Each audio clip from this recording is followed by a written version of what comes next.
All right, well, welcome to the Beyond Cinema Lounge, sponsored by Celebs.com here at the Toronto International Film Festival. Miguel Gomes. Firstly, Tabu. How hard is it, to follow up a film like this dear month of August that received so many accolades? I mean, it won awards in Mexico and Argentina and Brazil and Vienna. Was put forward by Portugal for the foreign Oscar. How hard is it to get back on the train and make another movie? Well, to be honest, you don't have a choice. So if the previous film would be like a completely failed film, or if it's a huge hit, I don't think it's neither one of these things anyway. You just have to move to the next one. And so it's like, for me, it's every new film is like starting from the beginning. So I'll tell you a secret. For instance, in each film we have like an official drink for the crew, and then it was beer in the August film, and here we just moved to gin and tonics because it was an African film. Is it the same? Did you use a lot of the same crew as well? Were they happy with the shift, or did some demand a return to the beer? Well, they are free. I'm not Hitler or anything like this, so they are free to drink wherever they want, even water. It's their choice, but but it's true that I work with some of them for a long time, namely the DOP and also the sound man, and so we know each other for a while, and that's very important to because we know each other very well. Writing, directing, editing, taking on all those responsibilities yourself. I think all except for one of your projects you've written and directed. So it's like, so do you still consider it like a collaborative process, or is it more that you have a vision and you're just kind of trying to work through your story that you want to tell? Well, I'm the boss. But for instance, in this film, what happened is that like in the previous film too, there is always one day when the producer comes in and he says, okay, don't have money to do the script. And then I get a little bit pissed, but I have to move on and to reinvent the film. And for instance, in Tabu film, what we have made, it was the same thing happened. So we just created a group within the crew called the Central Committee. And the Central Committee should invent a new script every day. So there was no script in Africa. We just made the film while filming it. When you go to these different places, I mean, it was a co-production between various countries as well. How does that all work for you? Like, do you use local people on the ground, or do you personally just go there and spend time there until the story kind of comes to fruition? Well, I try to spend some time. We don't had the co-production with the Africans, with the Mozambique, because they don't have any money to put on the film. They don't have money to eat. They don't have money to do cinema. But with this co-production thing, what I do is I have my own a contract with the Portuguese producer, and I tell him, okay, you can put Brazilians, Germans, whatever you like on the film, giving money, but I only have to guarantee that I can be free, and that's your responsibility to do whatever I like, even if it's to create the Central Committee and to invent completely new scenes every day. And so how early in your career do you think you earned that right, or is that something that happened for you from day one? In Portugal, there is like what do you call it? A collateral what's this thing on wars? Collateral damage? Yeah, collateral damage. Okay, only collateral damage of being in a country where you don't have much money to do films. So we are poor. We have a certain freedom. We can allow a certain freedom because of the lack of depression of industry or money, So That's I had this from the beginning, and that this is something that happens in Portuguese cinema. We can afford to have all these things, the final cut, to because we are filming with less money than other people, so we don't have this industrial pressure on us. Yeah, the film obviously won a couple of awards already at Berlin Film Festival.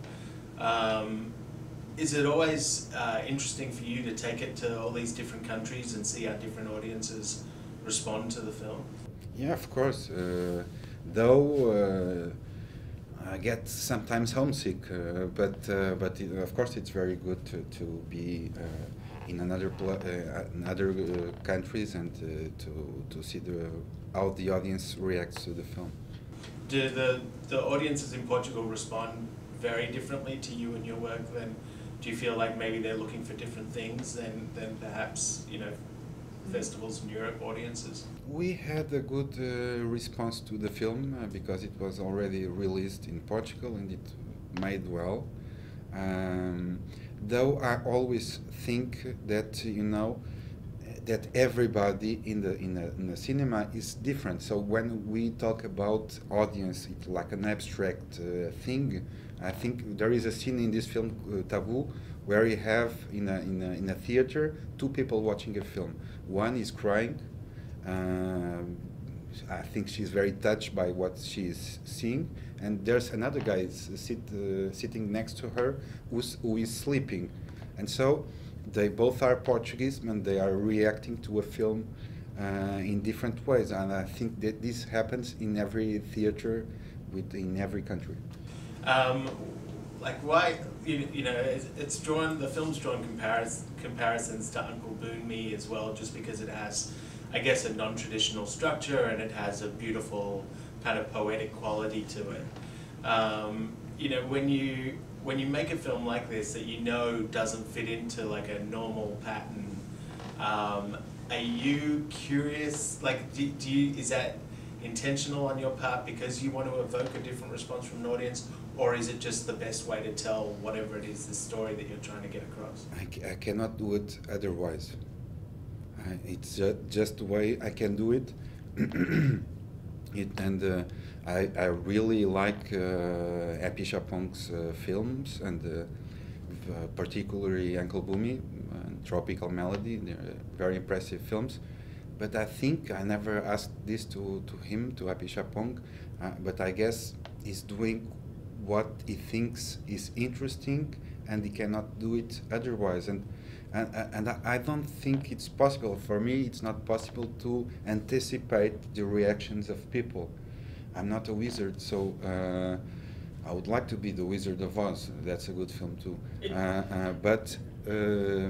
So we just make the film reacting to what we've got before us, the actors, the places, the things that we want to film, and then it's in God's hands or something. Or the crocodile's hands. Yeah. So the crocodile obviously comes in throughout this movie as well, and you asked one of the characters what she would call her crocodile if she had, you know, what she would call this crocodile. What would you call your crocodile if you had one?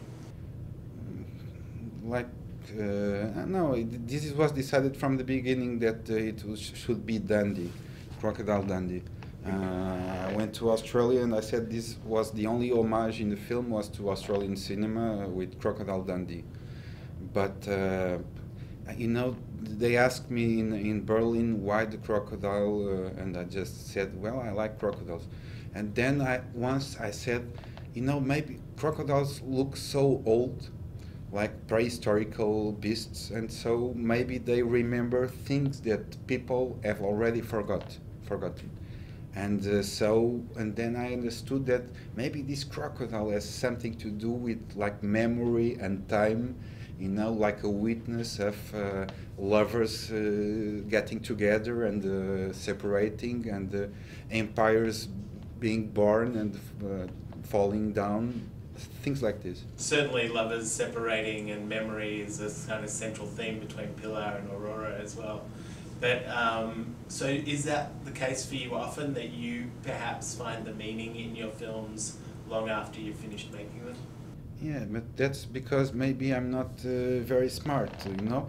But hopefully I'll get there, and maybe I'm wrong, you know. Maybe it's not the most important thing for me. Sometimes people are talking about the point of view of the director, and I think that the most important point of view is the point of view of the people that are watching the film. And what I try to provide in a film is like a space where you can choose things. I mean, there is lots of ambiguous things on my films, and I think that gives the opportunity to the person that is seeing the film to place himself and choose what he's going to, for instance, have scenes that are at the same time comical and tragical, and so there is one people that thinks that's very, very tragical, and the other one is laughing, and I think that's nice. Well, that's one of the benefits of film festivals, is that you don't get forced into opinions very quickly, and I think this is going to be one of those movies where people think about it for a while and try and work out what it means to them or what it means in general. So congratulations on the film, and thanks for joining us for a few minutes. Thank you.